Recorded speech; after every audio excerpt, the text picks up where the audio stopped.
Coming up on today's episode of Airborne Unlimited, new Shepard flies for the 8th time. AEA releases first quarter GA Avionics report. And aviation safety advocate and journalist Richard Collins gone west.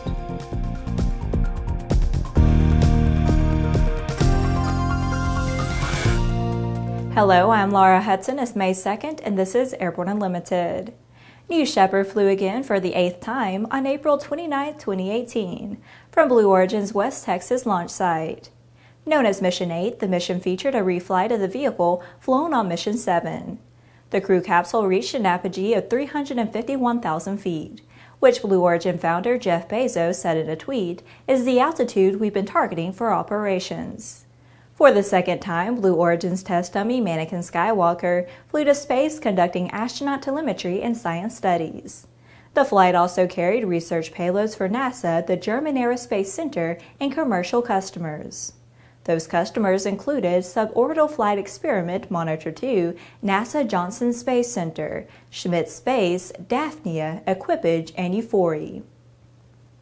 After the break, FAA bill would require medical certificates for commercial balloon pilots.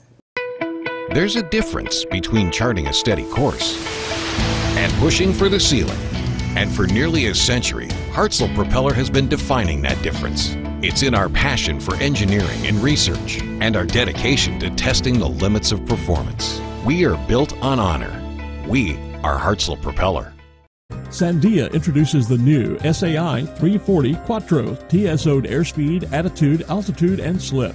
With integral backup battery, safety never looked so good. See it now at www.sandia.aero. Based on the popular Sling 2 LSA, the Sling 4 was designed to be the most practical and desirable lightweight four-place experimental aircraft on the market. Find out more about this 115 horsepower turbocharged airplane at airplanefactory.com. Welcome back. If you have a story suggestion for Airborne Unlimited, Aero-TV, Airborne Unmanned, the AMA Drone Report, our website or podcast, just email to news-by@aero-news.net. With so much news coming out of the aviation industry, we're summarizing some other interesting stories in a brief segment we call Around the Patch.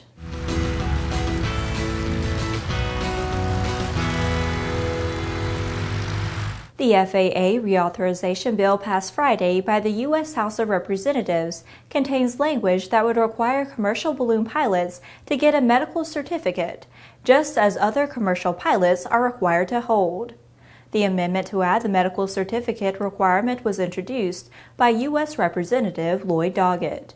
He said the FAA should have removed the exemption for commercial balloon pilots long ago when he introduced the language.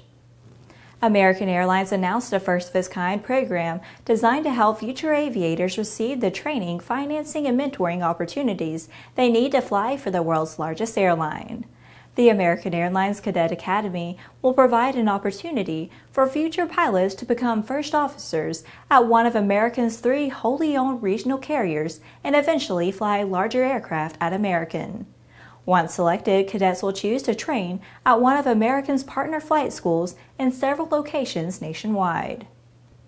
Boeing's KC-46 tanker program has now completed all required supplemental type certificate flight tests following a successful refueling communications flight with a C-17 Globemaster III. The STC encompasses the military systems installed on the 767 2C aircraft to make it a tanker, and is one of 2 required FAA airworthiness certifications.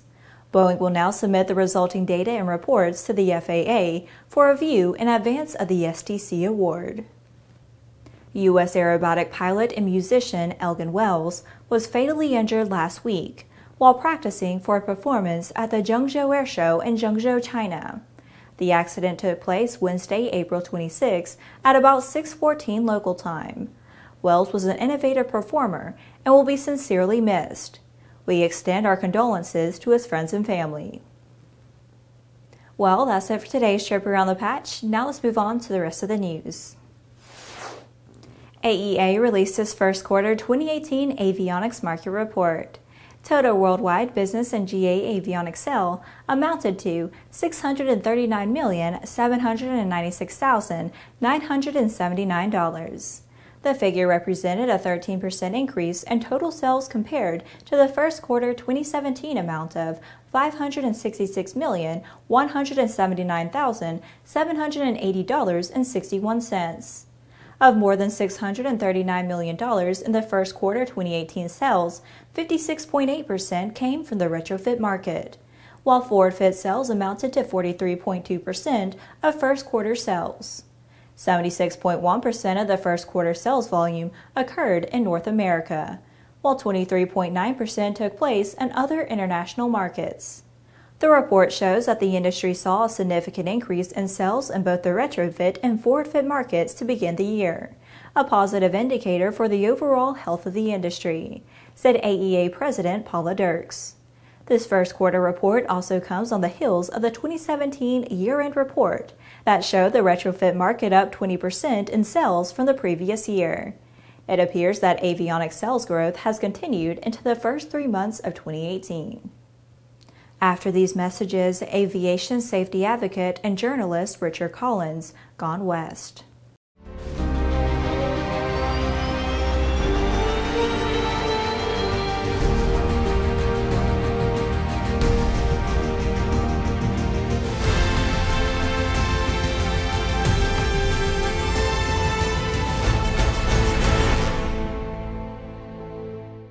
In collaboration with NASC, introducing Sonix Aerospace, bringing you the Taros Group 4 UAS, the redesigned Tiger Shark Block 4, and the Subsonics Twinjet UAS, all derived from flight-proven manned systems, not concepts, real aircraft. More at sonixaerospace.com.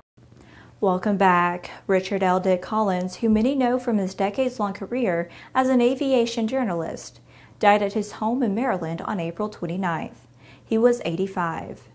His writing career spanned 60 years, and he produced more than 1,000 magazine articles and more than a dozen books about single-pilot flying technique, weather avoidance, and instrument flying. Collins was born on November 28, 1933, in Little Rock, Arkansas. After serving in the U.S. Army from 1955 to 1957, he became chief pilot of Little Rock-based Ben M. Hogan Company, which was one of the largest highway construction companies in Arkansas at the time. In 1958, Collins started his journalism career, working for his father, Leighton Collins, founder of Airfax magazine. 10 years later, he joined Flying Magazine and served as the magazine's editor-in-chief from 1977 to 1988.